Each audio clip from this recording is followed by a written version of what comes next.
신한은행이 암호화폐 사업자에 대한 위험평가 조직 및 전산 시스템을 운영하지 않은 것으로 나타났습니다. 금감원은 신한은행의 AML 관리 체계가 일부 미흡한 점을 확인하고 개선을 요구했습니다.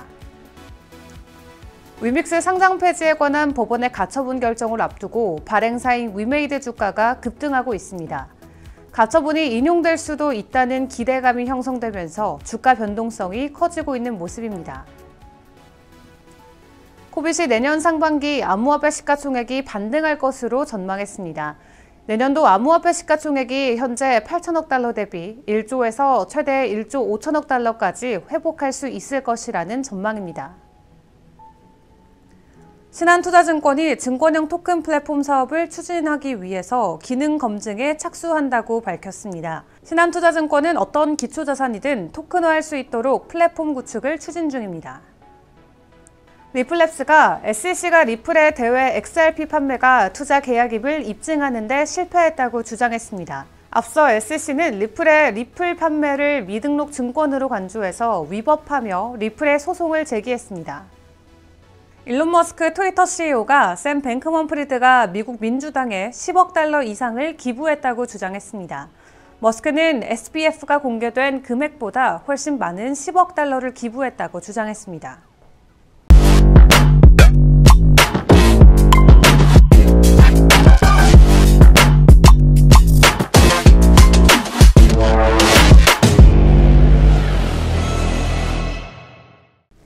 안녕하세요. 12월 6일 화요일의 블록체인 투데이입니다. 빗썸과 코인원 코빗의 트래블루 합작법인인 코드가 이성미 이사를 신임 대표로 선임했습니다. 이성민 대표이사는 빗썸의 초대 AML 센터장과 준법 감시인을 거쳐서 사업협력실장으로 암호화폐 관련 협회 그리고 규제 마련에 참여해 왔는데요. 이를 바탕으로 암호화폐 산업에 대한 전문적인 이해도와 비즈니스 경영 능력을 두루 갖춘 적임자로 평가받고 있습니다.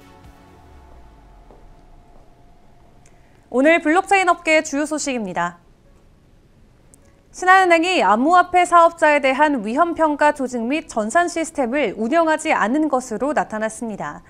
금융감독원은 지난 6월 말 은행권에서 발생한 외환 이상송금 사태 발생 직후 실시한 신한은행 검사에서 신한은행의 AML 관리 체계가 일부 미흡한 점을 확인하고 개선을 요구했는데요. 신한은행은 암호화폐 사업자 식별, 고객 확인, 위험평가를 위한 별도 조직과 전산 시스템을 두고 있지 않습니다. 이에 금감원은 관련 업무를 수행할 인력 배치와 전산 시스템 구축 등을 통해서 암호화폐 사업자에 대한 자금 세탁 방지 위험 관리를 강화하라고 요구했는데요. 금감원은 신한은행이 전산 검증 시 성명 정보만 사용하고 서류 점검 인원도 다른 은행보다는 현저히 적은 수준이라고 지적했습니다. 암호화폐 위믹스 상장 폐지에 관한 법원의 가처분 결정을 앞두고 발행사인 위메이드 주가가 급등하고 있습니다. 서울중앙지법 민사합의 50부는 오는 7일까지 위메이드가 4대 거래소를 상대로 낸 위믹스 거래 지원 종료 효력 정지 가처분 사건의 결론을 내리기로 했는데요.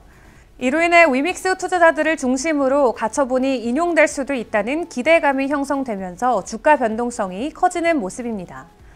앞서 닥사 소속 5개사 중 4개사는 지난달 24일 위믹스의 상장 폐지를 결정하고 이달 8일 오후 3시부터 거래를 중단키로 했는데요. 이와 관련해서 위메이드는 법정에서 암호화폐 유통량은 명확한 기준이 없는 개념이라며 거래 지원 종료 결정 전에 문제가 된 유통량을 모두 회수하고 문제를 해소했다고 주장했습니다. 코빗이 2023년 암호화폐 시장 전망 리포트를 통해 내년 상반기 암호화폐 시가총액이 반등할 것으로 전망했습니다.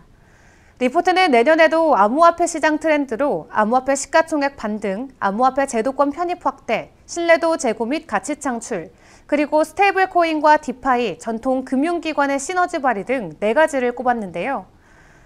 내년도 암호화폐 시가총액이 현재 8천억 달러 대비 1조에서 최대는 1조 5천억 달러까지 회복할 수 있을 것으로 전망했습니다. 그간 지속됐던 미 연준의 긴축 정책으로 인해서 내년 상반기 중에는 인플레이션 수치가 안정을 찾음으로써 위험 자산 전반에 대한 수요 회복으로 이어질 거란 분석인데요. 또한 기관들이 비트코인뿐만 아니라 이더리움에도 관심이 높아질 것으로 전망한 것으로 나타났습니다. 신한투자증권이 증권형 토큰 플랫폼 사업을 추진하기 위한 기능 검증에 착수한다고 밝혔습니다.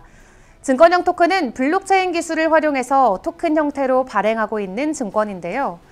부동산과 미술품, 주식 등 다양한 자산을 분할 소유할 수 있어서 투자자들의 진입 장벽이 낮고 또 실물 가치에 근거해서 다른 디지털 자산보다는 위험성이 적습니다. 신한투자증권은 어떤 기초자산이든 토큰화할 수 있는 플랫폼 구축을 추진 중인데요. 이번 기능 검증을 통해서 블록체인 인프라 구축, 디지털 월렛 설계, 또 기존 금융 시스템과의 연동 등 증권형 토큰 관련 기술을 내재화할 계획입니다. 또한 증권형 토큰 플랫폼 구축 사전 태스크포스를 구성해서 관련 제도와 해외 사례를 벤치마킹하고 내부 시스템을 설계하는 등 디지털 자산 사업에 박차를 가할 예정인데요. 이에 대해 신한투자증권은 블록체인 기반의 신규 시장을 주도하기 위해서 다양한 실험을 늘려가겠다고 강조했습니다.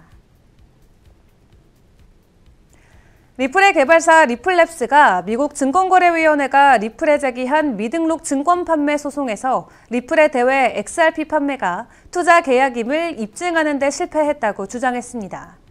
앞서 SEC는 리플의 XRP 판매를 미등록 증권으로 간주해서 위법하다며 리플의 소송을 제기한 바 있는데요. 이와 관련해서 리플 측 변호인은 SEC는 2013년에서 2020년에 진행된 리플의 판매가 연방증권법에 따른 투자 계약임을 주장하지만 이를 입증하지는 못했다고 전했습니다.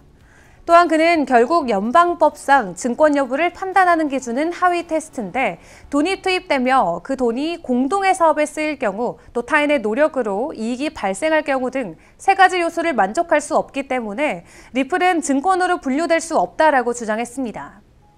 리플 측은 하위 테스트에서 리플이 증권임을 입증할 수 없는 점을 기인해서 법원의 정식 재판이 아닌 약식 재판 진행을 요청했다고 설명했습니다. 일론 머스크 트위터 최고 경영자가 FTX의 전 CEO 뱅크먼 프리드가 미국 민주당에 10억 달러 이상을 기부했다고 주장했습니다.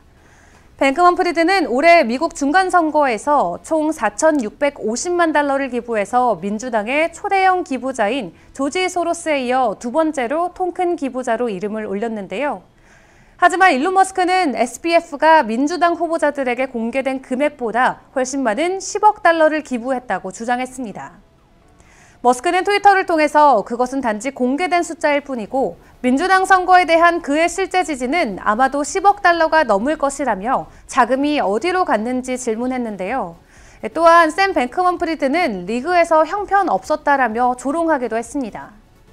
한편 민주당 소속의 맥신 워터스 미 하원 금융위원장과 공화당 소속의 패트릭 맥헨리 상원의원은 13일로 예정된 조사 청문회에서 샘 뱅크먼 프리드의 출석을 요청했는데요.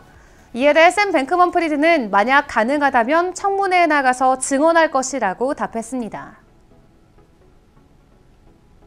12월 FOMC를 앞두고 비트코인은 소폭 상승했습니다. 연준이 금리 인상 속도 조절에 나설 가능성이 높다는 신호와 함께 달러와 약세가 이어지는 영향으로 보이는데요. 더욱더 자세한 비트코인 전망과 차트 분석은 정오에 방영되는 블록체인 투데이 플러스에서 함께하겠습니다. 그럼 소통의 시간에 만나요.